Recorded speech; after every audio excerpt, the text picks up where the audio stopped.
Hey, this is Jared over at Carrier Check, and I got Justin on with us. Justin's one of our users here, but he's a pretty successful freight broker that's getting into it. He's about 2 years in. Justin, maybe tell us how long you've been freight brokering. Yeah, well, thanks for having me. I've been a freight broker now for actually almost 3.5 years, coming up on four, and loved every second of it. Yeah, absolutely. So walk me through. I want to understand, how you got your first shipper, your first client, your first customer. Walk me through that process. What did you do? How many calls did it take? Um, did you choose an industry? A lot of people are like, well, what do you say to shippers when you get them on the phone? Walk me through that first shipper. Yeah, for sure. So I started off, I had zero experience in the freight industry, and just kind of did some research, and I had some good people to learn from. And then I just grinded on the phones. Um, from 8 a.m. to 5 p.m., I was making phone calls, and I was just going off time zones and making sure I knew that they were in the office, asking for a shipping manager, and just kind of going from there. And I definitely got some scars to show, from all the you get a lot of no's when you first start, and you get a lot of no's when you're experienced too. But I just sat there and called. They'd answer. I'd ask for the shipping manager, and I'd see if I could move a load for them. And I mean, it was a few months before I ever got somebody to say, yeah, maybe we can give you a load. Here's what we got. And then after that, it starts to steamroll, and you get more confidence. The more customers you get, the more confident you get, and you also get a little bit more experience in the freight world. So that helps you with the language and the lingo when you're talking to these shipping managers. And then pretty soon becomes second nature to make a cold call. I mean, it's just you know what you're going to say, you know how to small talk, and it it steamrolls, and you can become very successful in this industry. So Yeah, absolutely. Walk me through that first shipper. Though, how many calls did it take, or emails, or like walk me through how many times did you actually reach out to them before they said yes? well, that's a good question. So the my very first customer, I called, I got in touch with the right person I needed to get in touch with. They didn't have anything for me at the time, but they're like, hey, here's my email, and we'll be in touch. And then once a week, usually I would just send out an email on Monday or Tuesday and be like, hey, wondering if there's something I can help you out with, blah, blah, blah. And then eventually one day he just responded. He goes, hey, I got a load picking up here, going there. Can you do it for this much? And um, I could, and away we went.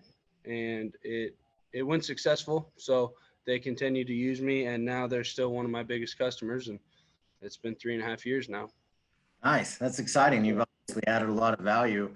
Um, how many clients? There's a lot of clutter in our industry. By if you make enough phone calls, you'll get accounts that are willing to send you emails. Tell me and walk me through, how did you kind of funnel out some of that clutter, some of those clients that are sending it to every freight broker or really low rates. Walk me through that process. Yeah. So the guy that actually taught me how to, or kind of introduced me to freight brokering, always told me, he said, not all customers are customers. And I've kind of lived by that this entire time. So the best way to kind of declutter it is, I mean, you can tell if you make a phone call and they start asking you questions and they want to know more about you. They're probably not doing that with every broker that calls in. I mean, you made an impression, and they're probably a smaller company that isn't using 50 brokers. And then there's other people you call and you ask for the shipping manager, and they go, okay, what's your email? You give it to them, and then 5 times a day you get an email from them with a load list. And granted, you obviously right away you try to move freight for them, but quickly find out that so are 100 other people, and the rates are um, nearly impossible to cover, and you just kind of move on, and eventually you find customers that click, and um, customers that you like working with and enjoy working with, and you build that relationship with them and kind of cut off the relationship with the other ones. Just keep moving Yeah, forward.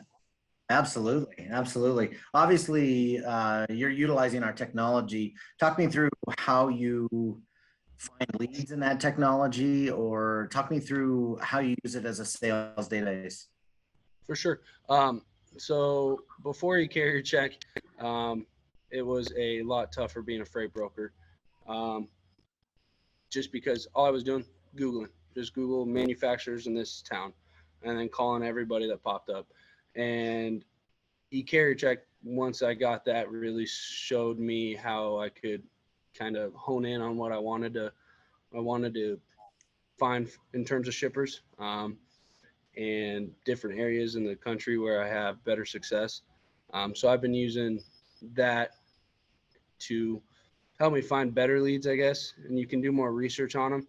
You can click into them and see how many carriers they use, and that'll show you if they're using brokers or if they have a couple contract guys that they only use. And then it saves you time too, because then I'm not calling those guys and spending 2 minutes talking to the receptionist and then getting transferred and leaving a voicemail and never hearing back. I mean, I can tell off ECC that right away they're not going to be a good fit, and I move on. So it's helped tremendously build my client list and save me a bunch of time. Um, and then in terms of like a sales platform, what I really like is there's note sections. I can leave notes. I can see who or kind of who I've called, and um, it just helps keep me a little more organized. I tend to lack in organization, so e-carrier checks definitely help me in that way. Yeah, fair enough. I Let's walk through that first client. So you got an opportunity to quote him. Obviously, there's a lot of load boards out there. There's a lot of ways to find carriers. Um, you got the opportunity to give him a quote. Talk me through, how did you find the first carrier? How did you give him a quote? How did you know how much to mark it up? Yeah, great question. So when they presented me with the first load, I did what every freight broker does, and I posted it up. And luckily, this was pre-COVID, and the phones rang quite a bit when you would post a load. And so I found a carrier, and I liked him, and he had a competitive rate. And I've always been the type of person. I mean, when you're starting out with a customer, you're not trying to make money off them. You're trying to get in the door. So I marked it up $100 and presented them that option. And my thing is, like, if I'm quoting a new customer, I pride myself on quick responses. So if they need a quote, I want to get it back to them within 10, 15 minutes. And I got this one back quickly, and he responded, and he goes, "Yep, sounds good. Pick it up tomorrow." And away Nice. we went. Yeah. Nice. That's Yeah. exciting. That's a good win. Um, Obviously post COVID, it's kind of tougher or more challenging on the load boards to find carriers. And I know, just because you and I've talked, prior to off screen here, you've done some bulk stuff. How have you found kind of specialized carriers, and how has that helped you grown with your current clients? Yeah, so with e-carrier check, I mean, you touched on it. I started getting into the bulk world, and that's a different beast.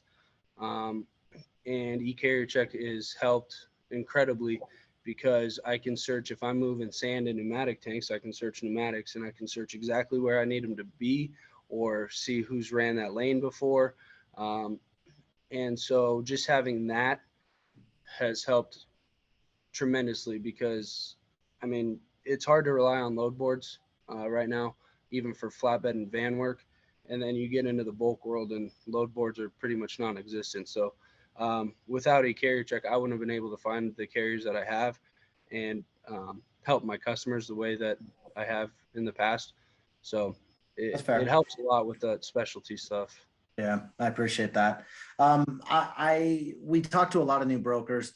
Um, you're obviously 4 years in. Any advice that you would give them to add value to their clients, but maybe even get their first shipper or get their first carrier that's willing to work for that shipper?